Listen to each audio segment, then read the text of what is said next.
10월 첫째 주 리플레임 사이트 경제 이슈 먼저 이야기를 하도록 하겠습니다.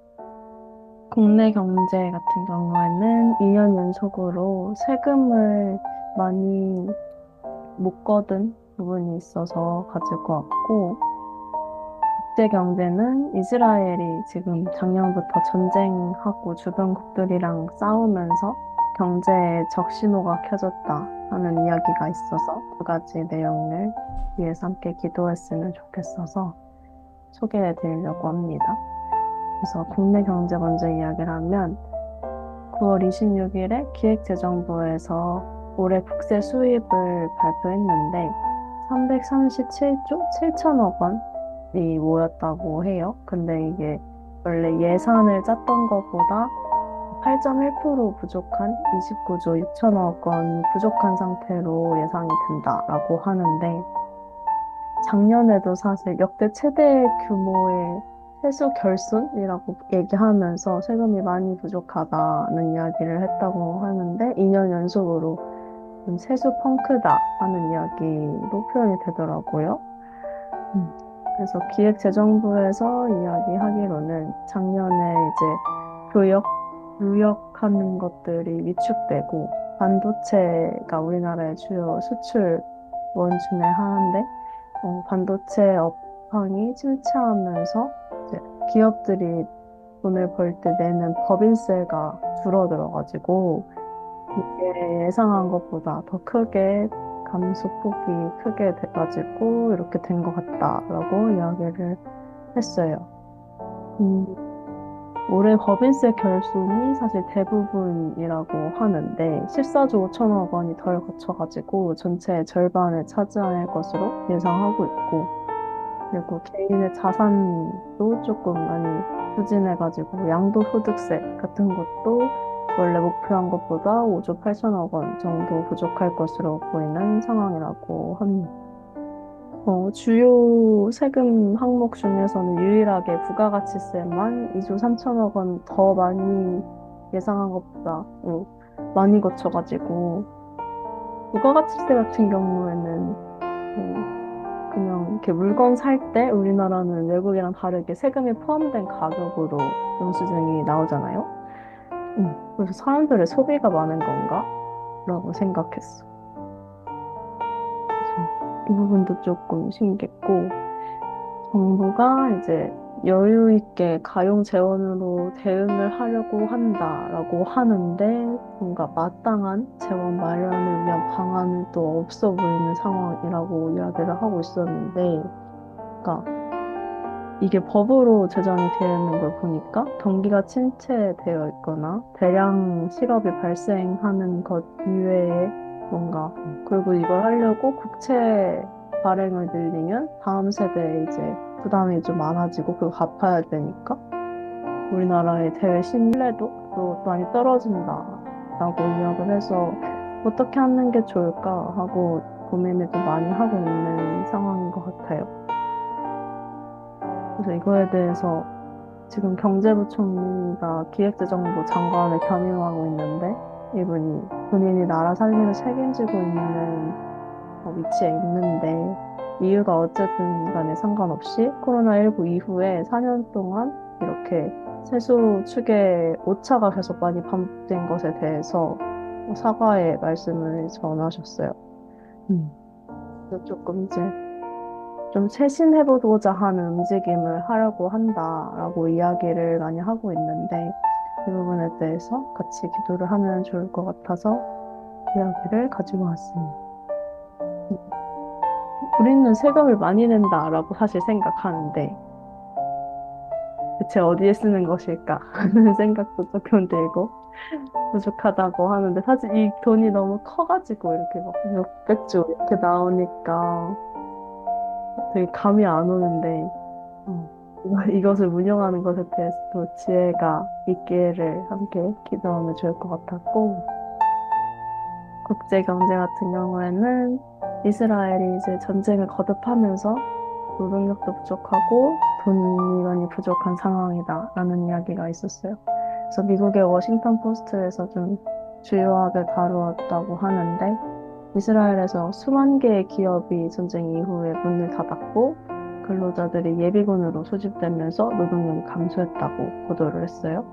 그래서 작년에 10월 7일 이후에 이스라엘에서 가자지구 전쟁이 이렇게 터지고 나서 28만 7천 명이 징집이 됐고, 근데 이게 이스라엘 같은 인구 1,000만 명 미만의 국가에서는 엄청 큰 비율의 숫자다.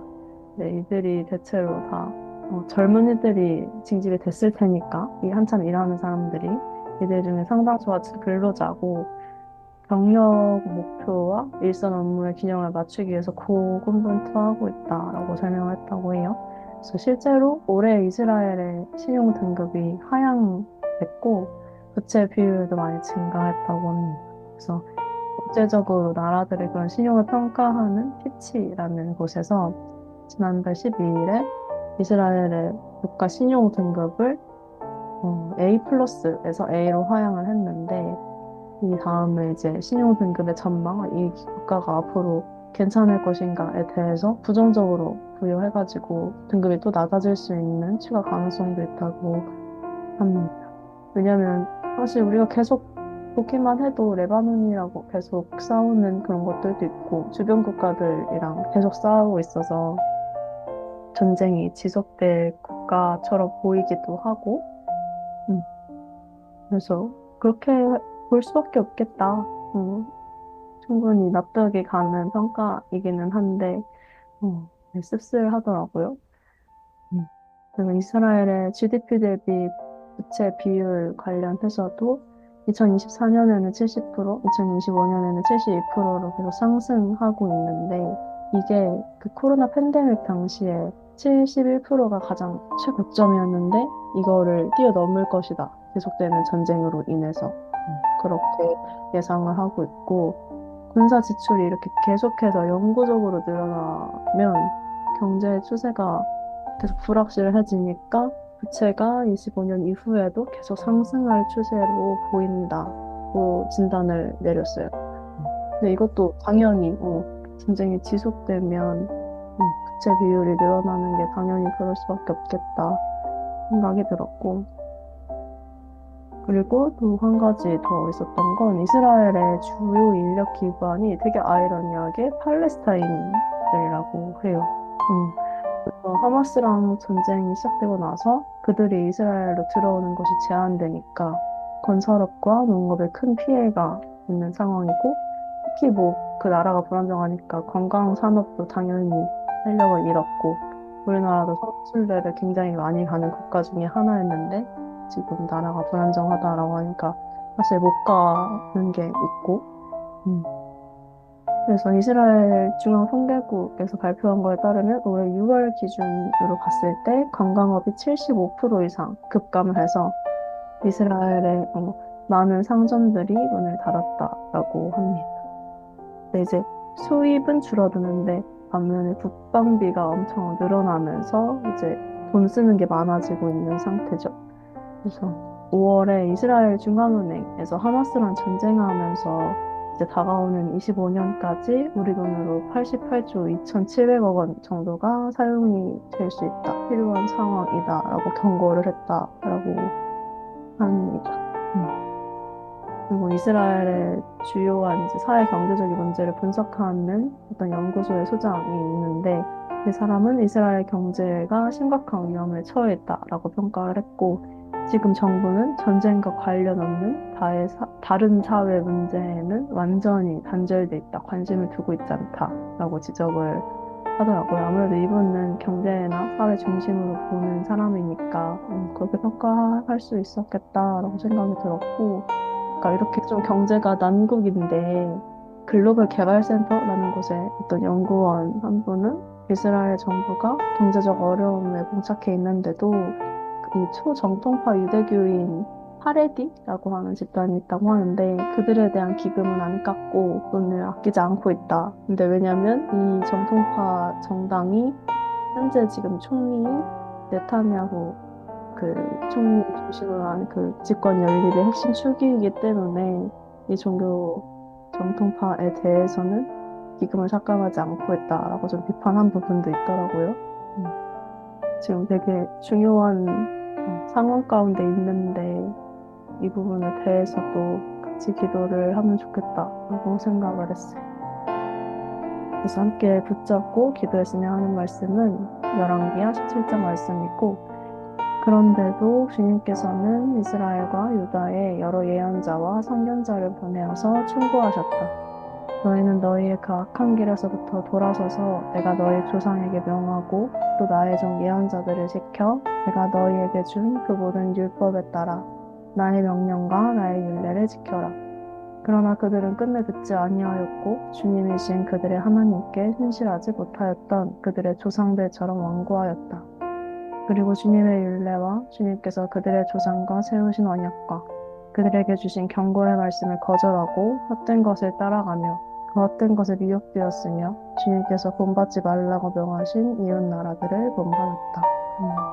하나님께서 본받지 말라고 하신 것들을 본받지 않고 하나님의 지혜를 구하면서 잘 나아갔으면 좋겠다 하는 마음을 들어서 이 말씀을 가지고 같이 기도했으면 좋겠어요.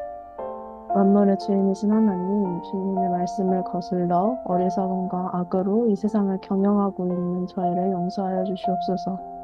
주님이 허락하신 재물을 지혜롭게 경영하지 못해 빚을 지는 것이 당연해지고 풍요 가운데서도 부족함을 자처하는 저희를 불쌍히 여겨 주시옵소서. 헛된 것을 따르지 말고 주변 나라들의 방식을 따르지 않고 오직 주님의 가르침을 따르라 이미 말씀하셨음에도 그것을 듣지 않았던 이 나라와 이스라엘, 전 세계를 용서하여 주시옵소서. 주님, 이제라도 다시 주님 앞에 돌이키기 원합니다. 이전의 것을 답습하지 않고 악을 끊어내며 가난한 자들을 돌보고 주님과 생명을 사랑하는 선택을 해나가길 원합니다. 늘 부족하고 늘 허기지고 늘 쟁취하도록 부추기는 세상의 메시지가 아니라 주의 진리 가운데 서로를 내어주고 사랑하라 말씀하신 주님의 나라의 기준으로 살아가도록 긍휼과 은혜를 허락하여 주시옵소서. 일단 세금이 그렇게 부족하게 거쳤다는 점이 놀랍고 세금을 내고 있는데 그렇게 그만큼이나 부족할 정도로 연속으로 이런 좀 의문은 좀 드는 것 같아. 그리고 그 부가가치세가 그렇게 늘었다는 거는 정말 사람들이 많은 것을 소비하는 데에 좀 투자를 많이 하고 있나 보다.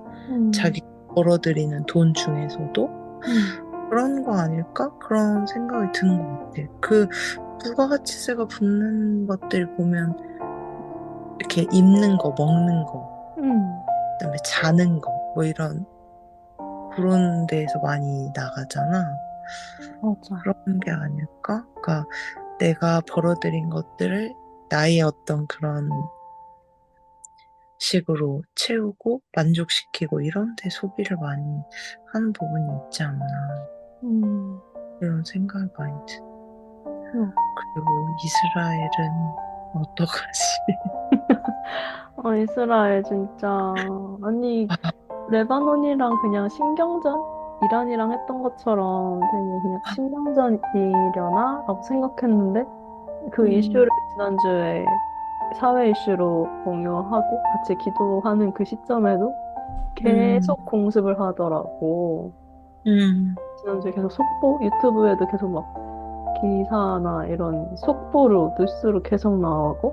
그래서 얘는 괜찮을까? 진짜 되게 조마조마한 마음으로 많이 봤던 것 같아. 설마 나라가 망할까? 약간 이런 마인드로 하는 건가? 그 역사를 겪고 그거를 그렇게 겪고 그렇게 선택할 수 전쟁을 한두 나라랑 하는 게 일단 아니고 진짜 그렇게 계속 징집을 하면은 진짜 이거 끝장을 보겠다 약간. 맞아. 얘네는 진짜 단단히 화가 났어. 그 말하는 어, 거를 보면 절대 멈추지 않고 절대 우리는 물러서지 않을 것. 약간 이런 태도니까. 앞도 뒤도 옆도 안 보고 정말 근데 오로지. 그렇게 해서 나라를 지킬 수 있다고 생각하는 건가 또 싶기도 하네. 그러니까 그래서 보면서 되게 궁금해졌어. 우리는 그 성경을 통해서 이스라엘의 그 흥망성쇠를 봤잖아. 음, 바벨론 포로로도 끌려가고 나라가 아예 사라져 맞아. 보기도 하고. 음, 근데 만약에 성경이 여전히 쓰이고 있다면 음, 지금은 어떻게 쓰일까도 조금 궁금해졌어. 그리고 지금에 대해서 만약에 하나님이 그 성령으로 누군가에게 성경을 쓰게 하신다면 어떻게 평가하실까? 어떻게 음, 기록하실까? 음, 음. 그것도 되게 궁금했어. 그래서 기도가 많이 필요하다고 생각이 듭니다.